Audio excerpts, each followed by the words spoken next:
ಗೊತ್ತಾ, ಈ ಇಡೀ ಬ್ರಹ್ಮಾಂಡದಲ್ಲೇ ಅತ್ಯಂತ ಸಂಕೀರ್ಣವಾದ ವಸ್ತು ನಿಮ್ಮ ತಲೆಯೊಳಗೇ ಇದೆ. ಹೌದು, ನಾನ್ ಮಾತಾಡ್ತಿರೋದು ನಮ್ಮ ಮೆದುಳಿನ ಬಗ್ಗೆ.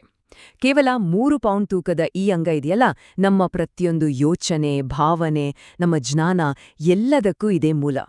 ಆದ್ರೆ ಈ ಅದ್ಭುತ ಮೆದುಳಿನ ಬಗ್ಗೆ ನಾವು ಕೇಳೋ ಮಾತುಗಳಿಗೂ ವೈಜ್ಞಾನಿಕ ಸತ್ಯಗಳಿಗೂ ಅಜಗಜಾಂತರ ವ್ಯತ್ಯಾಸ ಇದೆ. ಇವತ್ತು ಆ ವ್ಯತ್ಯಾಸವನ್ನೇ ನಾವು ಕಡಿಮೆ ಮಾಡೋಕ್ ಹೊರಟಿರೋದು. ನಿಜ ಏನು, ಸುಳ್ಳು ಏನು ಅಂತ ನೋಡೋಣ. ಇವತ್ತಿನ ನಮ್ಮ ಪಯಣದಲ್ಲಿ ಮೊದಲು ಮೆದುಳಿನ ಬಗ್ಗೆ ಇರೋ ಕೆಲವು ತಪ್ಪು ಕಲ್ಪನೆಗಳನ್ನ ನೋಡೋಣ. ಆಮೇಲೆ ಕೆಲವು ದೊಡ್ಡ ಕಟ್ಟುಕಥೆಗಳನ್ನ ಭೇದಿಸೋಣ, ಅದರ ಶಕ್ತಿ ಎಂಥದ್ದು ಅಂತ ಅನ್ವೇಷಿಸೋಣ. ಕೊನೆಗೆ ನಮ್ಮೊಳಗೆ ಇರೋ ಈ ಬ್ರಹ್ಮಾಂಡದ ರಹಸ್ಯವನ್ನ ಅರ್ಥ ಮಾಡ್ಕೊಳ್ಳೋಣ. ನಮ್ಮ ಮೆದುಳನ್ನ ಮಾನವ ದೇಹದ ಕಿರೀಟ ಅಂತ ಕರೆಯೋದ್ರಲ್ಲಿ ತಪ್ಪೇ ಇಲ್ಲ. ಯಾಕಂದ್ರೆ ಯೋಚಿಸಿ ನೋಡಿ, ನಮ್ಮನ್ನ ಮನುಷ್ಯರನ್ನಾಗಿ ಮಾಡೋ ಪ್ರತಿಯೊಂದು ಗುಣ ಹುಟ್ಟೋದೇ ಇಲ್ಲಿಂದ. ನಮ್ಮ ಆಲೋಚನೆ, ನಮ್ಮ ಚಲನವಲನ, ನಮ್ಮ ಭಾವನೆ ಎಲ್ಲದಕ್ಕೂ ಇದೇ ಕಂಟ್ರೋಲ್ ಸೆಂಟರ್. ನಮ್ಮ ಇಂದ್ರಿಯಗಳು ಅಂದ್ರೆ ಕಣ್ಣು, ಕಿವಿ, ಮೂಗು ಎಲ್ಲವೂ ಮಾಹಿತಿಯನ್ನ ಕಳಿಸುತ್ತಲ್ಲ, ಅದನ್ನ ಅರ್ಥ ಮಾಡ್ಕೊಳ್ಳೋದು, ನಮ್ಮ ದೇಹದ ಚಲನೆ ಶುರು ಮಾಡೋದು ಅಷ್ಟೇ ಅಲ್ಲ, ನಮ್ಮ ನಡವಳಿಕೆಯನ್ನ ಕಂಟ್ರೋಲ್ ಮಾಡೋದು, ಎಲ್ಲವನ್ನೂ ಮಾಡೋದು ಇದೆ. ಅಕ್ಷರಶಃ ನಮ್ಮ ಅಸ್ತಿತ್ವಕ್ಕೆ ಮೆದುಳೇ ಬುನಾದಿ. ಸರಿ, ಈಗ ಒಂದು ಕಾಮನ್ ಆಗಿ ಕೇಳೋ ಮಾತಿಗೆ ಬರೋಣ. ಅವರು ಲೆಫ್ಟ್ ಬ್ರೈನ್ ಪರ್ಸನ್, ಇವರು ರೈಟ್ ಬ್ರೈನ್ ಪರ್ಸನ್ ಅಂತಲೇ ಕೇಳಿರ್ತೀವಲ್ಲ. ಏನಿದು ಕಥೆ? ಬನ್ನಿ, ಈ ಜನಪ್ರಿಯ ಕಲ್ಪನೆಯ ಹಿಂದಿನ ಸತ್ಯ ಏನು ಅಂತ ನೋಡೇಬಿಡೋಣ. ಖಂಡಿತವಾಗ್ಲೂ ಈ ಪ್ರಶ್ನೆ ನಮ್ಮಲ್ಲಿ ತುಂಬಾ ಜನ ಕೇಳಿರ್ತೀವಿ. ಆನ್ಲೈನ್ ಕ್ವಿಜ್ಗಳಲ್ಲಿ ನೋಡಿರ್ತೀವಿ, ಫ್ರೆಂಡ್ಸ್ ಜೊತೆ ಮಾತಾಡುವಾಗ ಈ ವಿಷಯ ಬಂದಿರುತ್ತೆ. ಈ ಕಲ್ಪನೆ ಎಲ್ಲೆಲ್ಲೂ ಇದೆ. ಆದ್ರೆ ನಿಜವಾಗ್ಲೂ ಇದರಲ್ಲಿ ಸತ್ಯ ಇದ್ಯಾ? ಹೇಗೆ ಹೇಳ್ತಾರೆ ಅಂದ್ರೆ, ಎಡಮೆದುಳು ಜಾಸ್ತಿ ಇದ್ರೆ ಲಾಜಿಕ್, ಅನಾಲಿಟಿಕ್ಸ್ ಅಂತ, ಅದೇ ಬಲಮೆದುಳು ಜಾಸ್ತಿ ಇದ್ರೆ ಕ್ರಿಯೇಟಿವಿಟಿ, ಆರ್ಟ್ಸ್ ಅಂತ. ಇದು ಕೇಳೋಕೆ ತುಂಬಾನೇ ಇಂಟ್ರೆಸ್ಟಿಂಗ್ ಅನ್ಸುತ್ತೆ ಅಲ್ವಾ? ಆದ್ರೆ ಇದು ನಿಜಾನಾ? ಆದ್ರೆ ಸೈನ್ಸ್ ಇದನ್ನ ಒಪ್ಪಲ್ಲ. 2013ರಲ್ಲಿ 1000ಕ್ಕೂ ಹೆಚ್ಚು ಜನರ ಮೇಲೆ MRI ಸ್ಟಡಿ ಮಾಡಿದ್ರು. ಆವಾಗ ಗೊತ್ತಾಗಿದ್ದೇನಪ್ಪ ಅಂದ್ರೆ, ಯಾರು ಕೂಡ ಮೆದುಳಿನ ಒಂದೇ ಭಾಗವನ್ನ ಹೆಚ್ಚಾಗಿ ಬಳಸ್ತಾರೆ ಅನ್ನೋದಕ್ಕೆ ಯಾವುದೇ ಪುರಾವೆ ಸಿಗ್ಲೇ ಇಲ್ಲ. ಹಾಗಿದ್ರೆ ನಿಜ ಏನು? ನಿಜ ಅಂದ್ರೆ ಮೆದುಳಿನ ಎರಡೂ ಭಾಗಗಳು ಒಂದಕ್ಕೊಂದು ಕನೆಕ್ಟ್ ಆಗಿರತ್ತೆ. ಹೇಗೆ ಅಂದ್ರೆ ಶತಕೋಟಿ ನ್ಯೂರಾನ್ಗಳ ಮೂಲಕ. ಈ ನ್ಯೂರಾನ್ಗಳೇ ನಮ್ಮ ಮೆದುಳಿನ ಬೇಸಿಕ್ ಮೆಸೇಜ್ ಕ್ಯಾರಿಯರ್ಗಳು. ಇವೇ ನಮ್ಮ ಮೆದುಳಿನ ಇನ್ಫಾರ್ಮೇಷನ್ ಹೈವೇಗಳನ್ನ ನಿರ್ಮಾಣ ಮಾಡೋದು. ಅದಕ್ಕೊಂದು ಹೆಸರಿದೆ, ಕಾರ್ಪಸ್ ಕ್ಯಾಲೋಸಮ್ ಅಂತ. ಇದು ದಪ್ಪ ನರತಂತುಗಳ ಒಂದು ಸೇತುವೆ ಇದ್ದ ಹಾಗೆ. ಇದು ಮೆದುಳಿನ ಎರಡೂ ಭಾಗಗಳನ್ನ ಎಷ್ಟು ಗಟ್ಟಿಯಾಗಿ ಜೋಡಿಸ್ತೆ ಅಂದ್ರೆ ಅವು ಬೇರೆ ಬೇರೆಯಾಗಿ ಕೆಲಸ ಮಾಡೋಕೆ ಸಾಧ್ಯವೇ ಇಲ್ಲ. ಬದಲಿಗೆ ಒಟ್ಟಾಗಿ ಒಂದೇ ಟೀಮ್ ಆಗಿ ಕೆಲಸ ಮಾಡ್ತವೆ. ಸರಿ, ಮೆದುಳಿನ ಭಾಗಗಳ ಬಗ್ಗೆ ಆಯ್ತು. ಈಗ ನಮ್ಮ ನೆನಪುಗಳ ಕಡೆಗೆ ಬರೋಣ. ನಮ್ಮ ಮೆಮರಿ ಹೇಗೆ ಕೆಲಸ ಮಾಡುತ್ತೆ?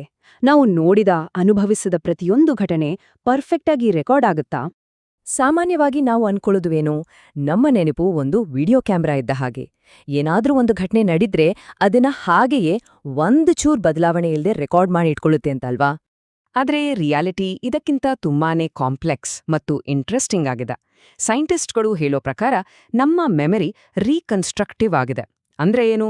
ನಾವು ಒಂದು ವಿಷಯವನ್ನ ನೆನಪು ಮಾಡ್ಕೊಂಡಾಗೆಲ್ಲ ನಮ್ಮ ಮೆದುಳು ಅದನ್ನ ಹೊಸದಾಗಿ ಕಟ್ಟುತ್ತೆ. ಆ ಕ್ಷಾಡ ನಮ್ಮ ಫೀಲಿಂಗ್ಸ್, ನಮ್ಮ ಜ್ಞಾನ, ನಮ್ಮ ಅನುಭವ ಎಲ್ಲವನ್ನೂ ಬಳಸಿ ಆ ನೆನಪನ್ನ ಪುನಃ ಸೃಷ್ಟಿ ಮಾಡುತ್ತೆ. ಅಂದ್ರೆ ನೆನಪು ಅನ್ನೋದು ಒಂದು ಕ್ರಿಯೇಟಿವ್ ಪ್ರಾಸೆಸ್. ಸರಿ, ಇನ್ನೊಂದು ದೊಡ್ಡ ಪ್ರಶ್ನೆ, ನಮ್ಮ ಮೆದುಳು ಹುಟ್ಟಿದಾಗಿಂದ ಸಾಯೋವರೆಗೂ ಒಂದೇ ಥರ ಇರುತ್ತಾ, ಅಥವಾ ಕಾಲಕ್ಕೆ ತಕ್ಕಂತೆ ಅದು ಬದಲಾಗುತ್ತಾ? ಇದು ನ್ಯೂರೋಸೈನ್ಸ್ ಜಗತ್ತಲ್ಲಿ ಒಂದು ದೊಡ್ಡ ಕ್ರಾಂತಿಯನ್ನೇ ತಂದ ಪ್ರಶ್ನೆ. ಬನ್ನಿ ನೋಡೋಣ. ಡಾಕ್ಟರ್ ಲಾರಾ ಬಾಯ್ಡ್ ಅವರ ಈ ಮಾತು ಕೇಳಿ. ಯಂತ್ರಗಳಿಗಿಂತ ಭಿನ್ನವಾಗಿ ನಮ್ಮ ಮೆದುಳು ಜೀವನದುದ್ದಕ್ಕೂ ಬೆಳೆಯುತ್ತೆ, ಬದಲಾಗುತ್ತೆ. ಇದು ನಮ್ಮ ಇಡೀ ದೃಷ್ಟಿಕೋನವನ್ನೇ ಬದಲಾಯಿಸುತ್ತೆ. ಅಂದರೆ ಮೆದುಳು ಒಂದು ಸ್ಟ್ಯಾಟಿಕ್ ಮಷೀನ್ ಅಲ್ಲ, ಅದು ಸದಾ ಬದಲಾಗುತ್ತಲೇ ಇರುವ ಒಂದು ಡೈನಾಮಿಕ್ ಅಂಗ. ಈ ಅದ್ಭುತವಾದ ಸಾಮರ್ಥ್ಯಕ್ಕೆ ಒಂದು ಹೆಸರಿದೆ, ನ್ಯೂರೋಪ್ಲಾಸ್ಟಿಸಿಟಿ. ಸಿಂಪಲ್ ಆಗಿ ಹೇಳ್ಬೇಕಂದ್ರೆ ಇದು ನಮ್ಮ ಮೆದುಳು ತನ್ನನ್ನು ತಾನೇ ರೀವೈರ್ ಮಾಡ್ಕೊಳ್ಳೋ ಶಕ್ತಿ. ಹೊಸ ಹೊಸ ಕನೆಕ್ಷನ್ಸ್ಗಳನ್ನ ಮಾಡ್ಕೊಳ್ಳುತ್ತೆ. ನಾವು ಹೊಸ ವಿಷಯ ಕಲಿಯೋಕೆ, ಹೊಸ ಹವ್ಯಾಸಗಳನ್ನ ಬೆಳೆಸ್ಕೊಳ್ಳೋಕೆ ಸಾಧ್ಯ ಆಗೋದೇ ಈ ನ್ಯೂರೋಪ್ಲಾಸ್ಟಿಸಿಟಿಯಿಂದ. ಕಥೆ ಇಷ್ಟಕ್ಕೆ ಮುಗಿಯಲ್ಲ. ನಮ್ಮ ಮೆದುಳು ಬರೀ ಕನೆಕ್ಷನ್ಗಳನ್ನ ಬದಲಾಯಿಸೋದಲ್ಲ, ಅದು ಹೊಸ ನರಕೋಶಗಳನ್ನ ಅಂದ್ರೆ ನ್ಯೂರಾನ್ಸ್ಗಳನ್ನೇ ಹುಟ್ಟುಹಾಕಬಲ್ಲದು. ವಾವ್! ಈ ಪ್ರಕ್ರಿಯೆಗೆ ನ್ಯೂರೋಜೆನೆಸಿಸ್ ಅಂತಾರೆ. ಇದು ನಮ್ಮ ಮೆದುಳು ಎಷ್ಟು ಆಕ್ಟಿವ್, ಎಷ್ಟು ಡೈನಾಮಿಕ್ ಆಗಿದೆ ಅನ್ನೋದಕ್ಕೆ ದೊಡ್ಡ ಸಾಕ್ಷಿ. ಹಾಗಿದ್ರೆ ನಾವು ಮೆದುಳಿನ ಬಗ್ಗೆ ಇದ್ದ ಕೆಲವು ಕಟ್ಟುಕಥೆಗಳನ್ನ ಈಗಾಗ್ಲೇ ನೋಡಾಯ್ತು. ಸರಿ, ಈಗ ಅದರ ಪವರ್ ಬಗ್ಗೆ ಮಾತಾಡೋಣ. ಅದರ ಕಂಪ್ಯೂಟಿಂಗ್ ಪವರ್, ಅದರ ಕೆಪಾಸಿಟಿ ಎಷ್ಟಿದೆ ಅಂತ ನೋಡೋಣ.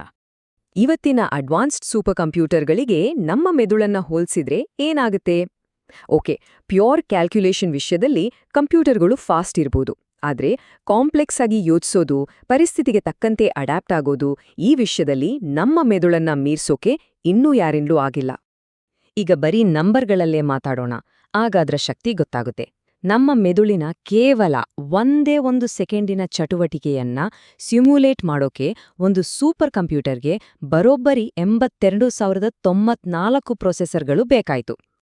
ಇಷ್ಟೇ ಅಲ್ಲ, ಆ ಒಂದು ಸೆಕೆಂಡ್ ಸಿಮ್ಯುಲೇಷನ್ ಇದೆಯಲ್ಲ, ಅದನ್ನ ಮುಗ್ಸಕ್ಕೆ ಆ ಸೂಪರ್ ಕಂಪ್ಯೂಟರ್ಗೆ ತೆಗೆದುಕೊಂಡ ಸಮಯ ಎಷ್ಟು ಗೊತ್ತಾ? 40 ನಿಮಿಷ. Just imagine. ನಮ್ಮ ಮೆದುಳು ಎಷ್ಟು ಫಾಸ್ಟ್ ಮತ್ತು ಎಫಿಷಿಯೆಂಟ್ ಅಂತ ಇದರಿಂದಲೇ ಗೊತ್ತಾಗುತ್ತೆ.